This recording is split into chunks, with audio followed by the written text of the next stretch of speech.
Hi everyone. So today I am going to be fixing my dishwasher. So last week I noticed there was no water getting into my dishwasher. So I went online, like I always do. You can Google everything and you can figure out, kind of troubleshoot, why is no water getting into your dishwasher. So the first thing they said to check was the float.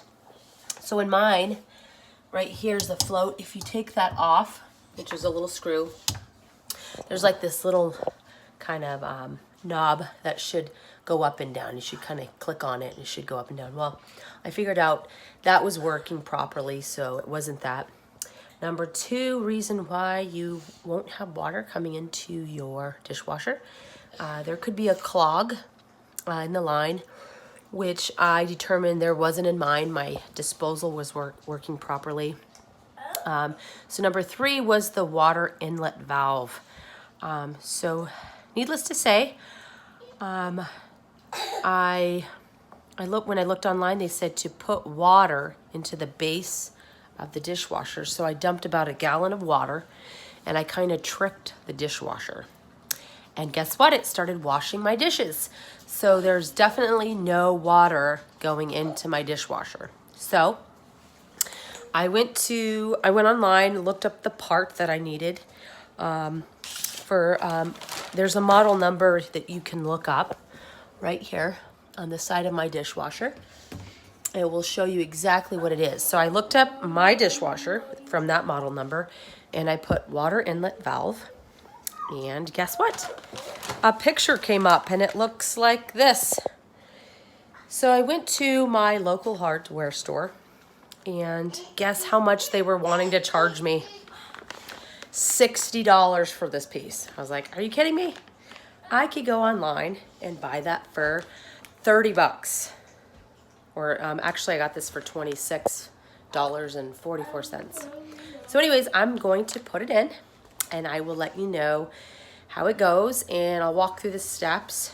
All right, thanks. Okay, next, I'm going to replace the water inlet valve. First step, turn off electricity. So I went downstairs, turned off the breaker, and I also turned off the water line to the dishwasher. Next, I removed the piece that was right here with just a simple tool. I just unscrewed it, removed it out of my way so I could see underneath. And the next thing I did, I used an adjustable wrench and I removed this water line right here. It was connected right here. It is dripping just a little bit. I used the wrench to unloosen it. And then I screwed it off myself because it is a tight squeeze here. Next, I'm going to be taking this off. This piece right here, it should just kind of lightly maybe use a wrench and get it unloosened, and then you can unloosen it yourself. I will be back. Thanks. Okay, it took a little bit of tweaking, but I used the adjustable wrench, and I finally got this piece to come off, fixing. We're going to save this for later.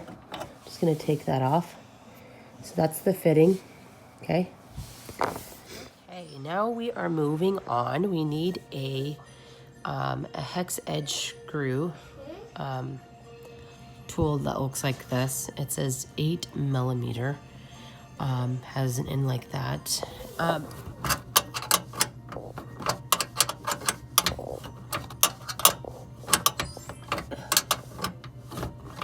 There's 1, 2 that we need to remove, and then this piece will drop down to get access to the water inlet valve.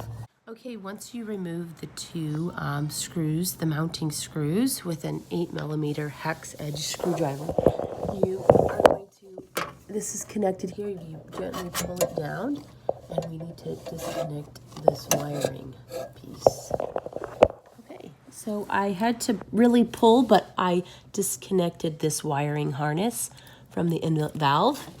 So now we have access to get the water inlet valve, the old one that's not working. Okay, next we're going to take some pliers and take this spring clamp off.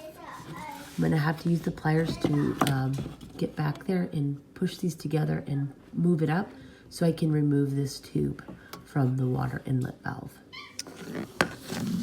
All right, so I am going to get this clamp.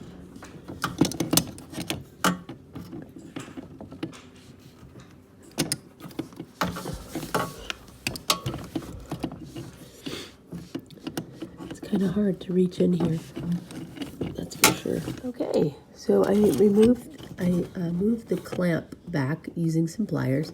Now I'm gonna wiggle this tube off of the inlet valve and start to put the new one on. Okay, so as I took this out, some water did come out and got on the floor and on this piece, so I'm gonna have to make sure I dry everything before I put it all back together.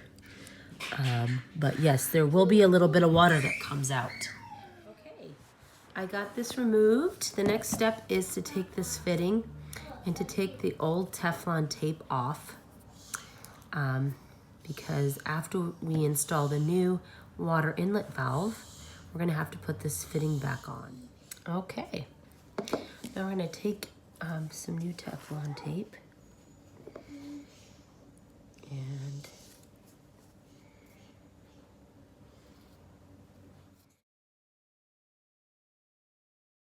okay, so now that we got this fitting with new Teflon tape, this is the new water inlet valve. Since it's brand new, you're gonna want to take these hex screws, and since it's a brand new fitting, and what would happen if I got it in there, it would be a while. So you just want to spin it in a couple times. Kind of work it in there. And then it will be easier when you actually install it. Okay? All right, now we are going to install the water inlet valve, connecting it to the black tube.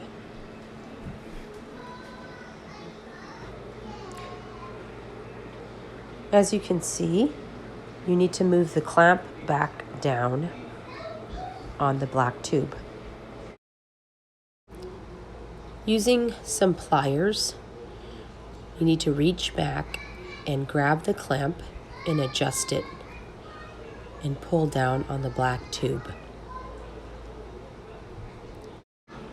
All right, we need to dry this off. It got a little bit wet, and then reconnect it. All right, once you've connected the wire, you need to prop this inlet valve back into its spot and place the two screws in and turn until it's completely tightened. Okay, we put the screws in here, tightened them, made sure it's pretty tight. Now we're going to install this fitting back here. Okay, I am just tightening this fixing until it's completely tight, exactly the way that it came, using an adjustable wrench.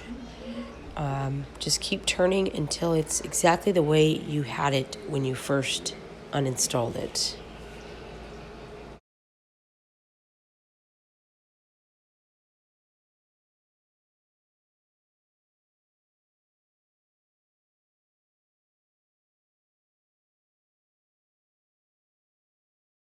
Now we are reattaching the water line hose.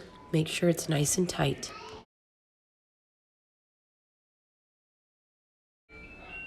All right, before we turn the water on, we want to make sure that line is nice and tight. Open the cabinet doors underneath the sink and turn both waters back on, and just look to see if any water is leaking. And it looks like we're good. No water is coming out. Okay, so I waited just a little longer just to make sure everything was dry, because some of the pieces got wet, and turned the power back on and started the washer. Let's see if there's water. We have water. It was the water inlet valve that was broken. Thanks for watching.